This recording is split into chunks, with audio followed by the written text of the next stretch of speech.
Good morning to all. How are you? Okay. आज का topic है बायोमेम्ब्रेन। इसको बायोमेम्ब्रेन क्यों कहते हैं? क्योंकि ये लिविंग ऑर्गेनिज्म में एक बहुत ही इम्पोर्टेंट फंक्शन को निभाता है। जैसे ये सेल है, सेल के चारों तरफ ये मेम्ब्रेन है। एक तो ये इसको शेप देता है, इसके एक्सटर्नल और इंटरनल बॉडी को मेंटेन करने में ये बहुत ही इम्पोर्टेंट रोल निभाता है। अब बायोमेम्ब्रेन कहते किसे हैं? बायोमेम्ब्रेन कैसा होता है? एक thin transparent electron microscopic, not the simple microscopic, elastic, regenerative, ये सबसे इंपॉर्टेंट है, सेमी परमिएबल मेम्ब्रेन जो कि सेल को कवर करता है आउटसाइड, सेल के अंदर में सेल ऑर्गेनेल को कवर करता है, जैसे माइटोकॉन्ड्रिया हो गया, जैसे क्लोरोप्लास्ट हो गया, जैसे लाइसोसोम हो गया, जैसे वैक्यूल्स हो गया। तो ऑलमोस्ट सबका basic structure, basic plan same होता है। कंपोजिशन में डिस्टिंक्टिव फीचर आता है, लेकिन जो बेसिक स्ट्रक्चर है वो सेम होता है। इसलिए ये सभी को सेल मेम्ब्रेन या बायोमेम्ब्रेन या प्लाज्मा लेमा कहते हैं, या प्लाज्मा लेमा कहते हैं। तो ये था बायोमेम्ब्रेन का डिफरेंस, डेफिनेशन, फीचर्स। रीजेनरेटिव, यहां पर ये बहुत ही इंपॉर्टेंट पॉइंट है। रीजेनरेटिव का मतलब जैसे ये सेल है, इस सेल से कोई चीज बाहर यहां पर निकालना है तो इस जगह टूट गया, सामान बाहर निकल गया, फिर ये जुड़ गया। या यहां पर कोई चीज इन करना है तो जैसे टच किया तो ये कट गया, पैसेज बन गया, पैसेज बनने के बाद सामान इन हो गया, फिर ये जुड़ गया। ये रीजेनरेटिव है। उसी तरह से सेमी परमिएबल, अब वो इंटरनल और एक्सटर्नल इन्वायरमेंट को मेंटेन रखने के लिए, अब ऐसा नहीं है कि जब जो चीज चाहेगा वो अंदर चला जाएगा या जब जो चीज चाहेगा वो बाहर चला जाएगा, नहीं। ये जो मेम्ब्रेन है, चाहे ये सेल ऑर्गेनेल के ऊपर है या सेल को एक्सटर्नली कवर किए हुए हैं, ये इसके इंटरनल और एक्सटर्नल पार्ट को मेंटेन करता है। अब स्ट्रक्चर ऑफ बायोमेम्ब्रेन, इसके लिए 3 मॉडल्स है। एक है सैंडविच मॉडल, दूसरा है यूनिट मेम्ब्रेन मॉडल, तीसरा है fluid mosaic model. SWM sandwich model number 1, number 2 unit membrane model UMM, 3 fluid mosaic model.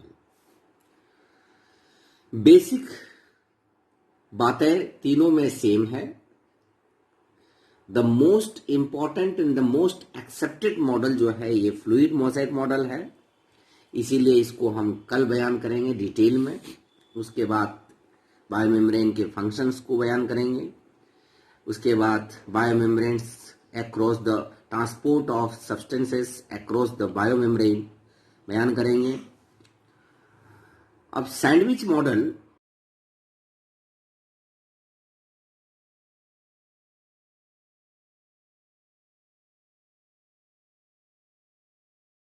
ये इसको जो है डेनले एंड डैटसन ने दिया था, जिसको मैंने यहां पर लिखा है 1935 में।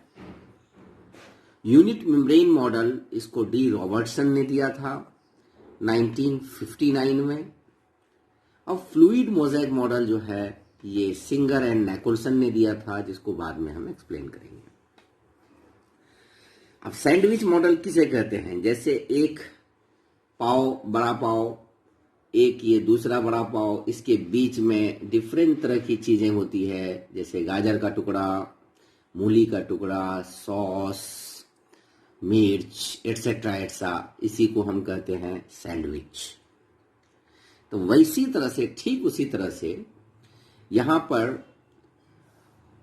प्रोटीन, लिपिड, प्रोटीन, यानी आउटसाइड प्रोटीन है, इनसाइड प्रोटीन है, जैसा कि स्ट्रक्चर में भी दिखाया जाएगा, और बीच में लिपिड बाइलेयर है। अब अगर ऊपर में जैसे ये प्रोटीन लेयर हुआ, नीचे ये प्रोटीन लेयर हुआ, और यहां पर ये इस तरह से ये लिपिड बाइलेयर हुआ, तो इसीलिए इसको कहा गया है लाइपोप्रोटीनियस। ट्राइलेमिलर, ट्राइलेमिलर मतलब प्रोटीन को एक गिना गया और इसको दो। ट्राइपार्टाइट, ये सब वर्ड यूज करते हैं। और इसमें जो भी प्रोटीन होता है, जैसे ये प्रोटीन है तो ये ग्लोबुलर प्रोटीन होता है, और अल्फा ग्लोबुलर प्रोटीन होता है, जैसा कि हम प्रोटीन में सेमेस्टर 1 में बताए। अब जो लिपिड होता है ये फॉस्फोलिपिड बाइलेयर होता है। फॉस्फोलिपिड बाइलेयर में दो पार्ट होता है, एक हेड पार्ट जो कोलेस्ट्रॉल होता है, स्टेरॉल होता है, और दूसरा ये कार्बन पार्ट, 2 लेयर्स, ये हाइड्रोफिलिक होता है, यानी वाटर लविंग हाइड्रोफिलिक, और ये जो टेल पार्ट है ये हाइड्रोफोबिक होता है, हाइड्रोफोबिक होता है। तो और ये दोनों का हेड पार्ट अपोजिट होता है, यानी इस तरह से, इस तरह से, इस तरह से, और टेल पार्ट जो है ये हाइड्रोफोबिक होता है। तो चूंकि हाइड्रोफिलिक और हाइड्रोफोबिक ये दोनों सेम मॉलिक्यूल में है, सेम है, इसीलिए फॉस्फोलिपिड को हम एम्फीपैथिक कहेंगे। अब रही सवाल, जैसे यहाँ पर मैंने दिखाया है कि ये प्रोटीन लेयर है, ये प्रोटीन लेयर है, ये लिपिड बाइलेयर है। तो लिपिड बाइलेयर का ये हेड पार्ट, जिसको हम पोलर पार्ट भी कहते हैं, ये पोलर है और ये पोलर है, और ये दोनों नॉन पोलर है, नॉन पोलर है। तो ये पोलर पार्ट से प्रोटीन पार्ट अटैच्ड रहता है, यानी दोनों के बीच में इंटरेक्शन होता है।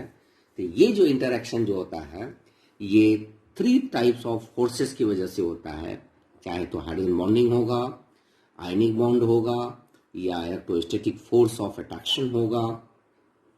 दूसरा इन्होंने कहा सैंडविच मॉडल ने कि पोरस होता है। पोरस मतलब कि जैसे यहाँ पोर होगा, यहाँ पोर होगा, यहाँ पोर होगा, यहाँ पोर होगा, और ये पोर का जो साइज होगा वो 7 to 10 एंगस्ट्रम होगा। और इसका ड्रॉबैक ये है कि ये जो मॉडल है ये प्लाज्मा मेम्ब्रेन यानी बायो मेम्ब्रेन की स्टैटिक एबिलिटी को बताता है, यानी स्टैटिक है, जबकि बायो मेम्ब्रेन में जो प्रोटीन होता है वो एक पार्ट से दूसरे पार्ट में ट्रांसफर होता है, फ्लिप फ्लॉप मैकेनिज्म दिखाता है। तो ये इसका ड्रॉबैक है। दूसरा इसका फंक्शन के बारे में कि how active transport takes place, यानी एक्टिव ट्रांसपोर्ट कैसे टेक्स प्लेस होता है, ये इसको एक्सप्लेन नहीं किया है। क्या इसकी फंक्शनल स्पेसिफिसिटी है या वेरिएबिलिटी भी है, यानी फंक्शन के हिसाब को ये लॉ, ये मॉडल जो है एक्सप्लेन नहीं कर रहा है। और